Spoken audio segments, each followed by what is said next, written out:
Right, this is problem 1.7.63, and we are given the absolute value of a rational expression here, x minus 3 over x plus 8, and that's less than 1.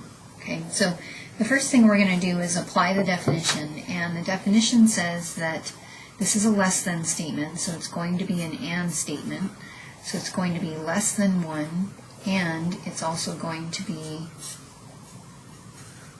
greater than a negative 1. So that's just the definition of our absolute values. And we really have two separate problems that we need to solve here, and then at the end we're going to bring them together and think about how this word and is going to affect our solution. Okay, so let's go ahead and solve this one first. Because these are rational inequalities, we're going to end up needing to use the test point method to solve these. So the first thing I'm going to do is subtract 1 from both sides, because we need to have 0 on this side in order for us to be able to use the test point method. And we need a common denominator, so I'm going to go ahead and multiply that negative 1 by x plus 8 over x plus 8. Okay, and we have a common denominator now, so we can bring these numerators together.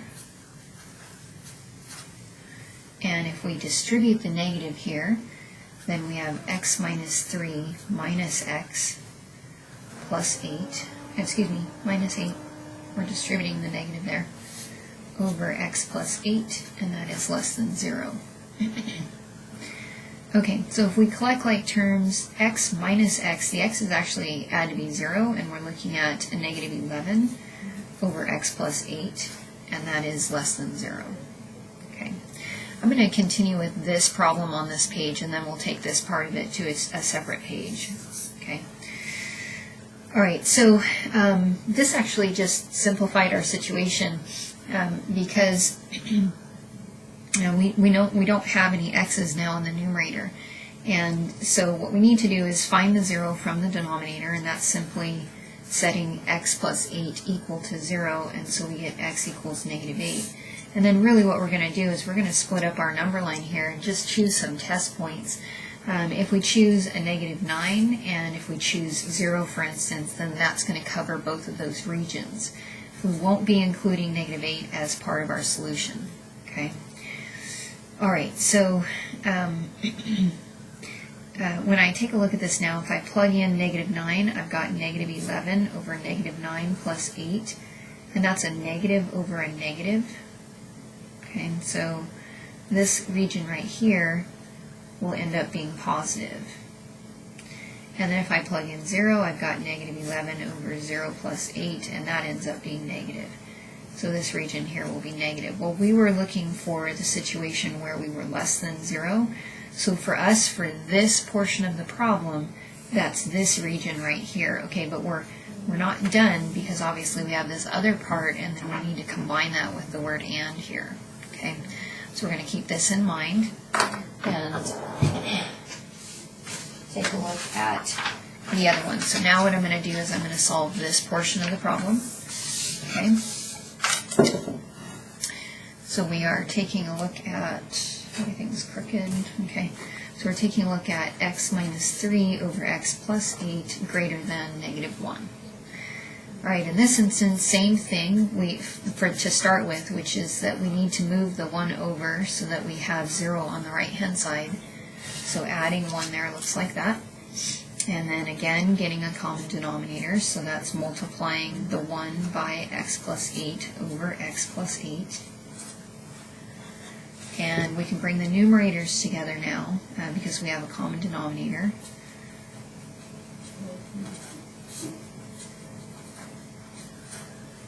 So this becomes 2x plus 5 over x plus 8, greater than 0. That's after collecting like terms there in the numerator. Okay, so now what I'm going to do is find the zeros from the numerator and the denominator.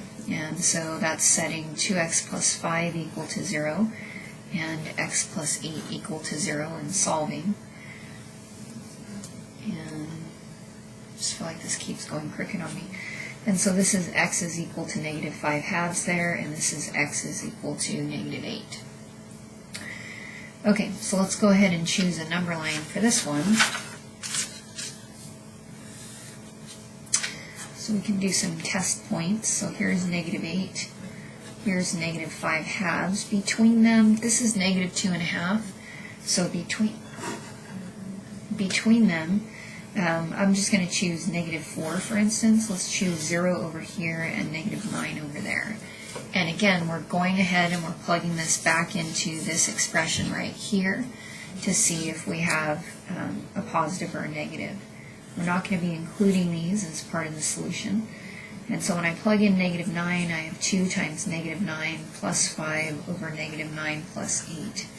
Well, that's negative 18 plus 5 in the top, which is negative over something negative. So this is going to end up being positive. So that's negative 18 plus 5, negative 13 over negative 1, which is a positive 13. That's where I'm getting that. If we plug in negative 4, then I see negative 8 plus 5 in the top. That's negative 3. So we've got a negative in the top, a positive in the bottom. So that'll end up being negative in that region. And then over here, plugging in 0, 2 times 0 plus 5 over 0 plus 8. So this ends up being positive. Okay, now what we were looking for in this particular problem were the positives, this portion of the problem, because we were greater than 0. So that's this region here and that region there.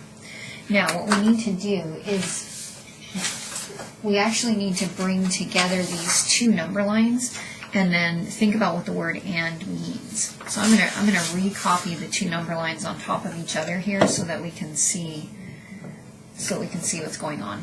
All right. So the first one, we had negative 8 and positives over here and negatives over here, and this was the region that we wanted on this one. This was our solution region. Okay. For the next number line, we had also a negative 8, and then we had negative 5 halves, and positives here, negatives here, and positives over here. And the solution region here was this one and this one. Now, remember what the word "and" means, right? The word "and" means that we're looking for intersections. So we're looking at where we have solutions to both of them. And so right here, this one has solution here, but this one doesn't. In this region, this one has solution, but this one doesn't. But in this region, from negative 5 halves, so we can put negative 5 halves up here, negative 5 halves out towards infinity, they're both a solution. So that's where we're actually overlapping here. So our solution would be, we're not going to include negative 5 halves, so that would have a parenthesis on it, and then out to infinity in this problem. And that would be it for this problem.